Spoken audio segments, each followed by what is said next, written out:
And how do you balance being able to speak to your experiences and maintaining patient confidentiality? Yeah, that's tough, and I'm surprised I don't get that question more, to be honest. The truth is you have to be incredibly careful to respect the human beings that you're talking about. I think there's generally three ways that you can do that when it comes to being a writer in the healthcare setting. One of them is to just have the patient's permission. That's the easiest, but it's not always possible. That takes planning ahead of time. It takes a patient that knows what's going on and that is able to give you an informed decision like that.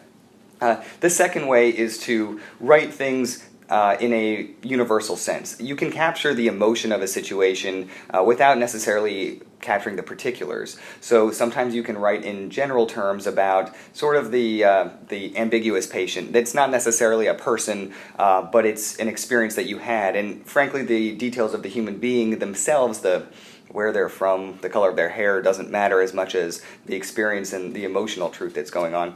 And the third way is to composite people. And you'll find in healthcare that you have a lot of the same experiences over and over again. So rather than picking one of those and telling that story, you can composite multiple experiences, put them into one, and then you're not really violating any particular human being's privacy. You're just, again, talking about the truth of the situation.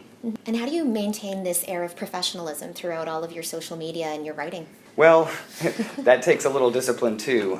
Again, I think that is still a balance of being real and being professional. And I always see myself online as a PA, as a professional, as a healthcare provider, and I try to keep that in mind. I mean, we're all human beings. We all like to have fun. We all like to be individuals, and nobody wants to be stuffy. But when we label ourselves PAs or PA students or physicians or nurses or whatever the case may be, we're really presenting ourselves to an entire world as somebody that is inherently trusted and is given a lot of power in the world. People put their lives in our hands, and I think that responsibility carries a certain weight, not just in the clinic or in the ICU, but throughout everything in life, and that includes social media. So, when you think of it like that, when you think of it as you're an inherent leader as a healthcare provider, then I think the onus is really on us to present ourselves that way.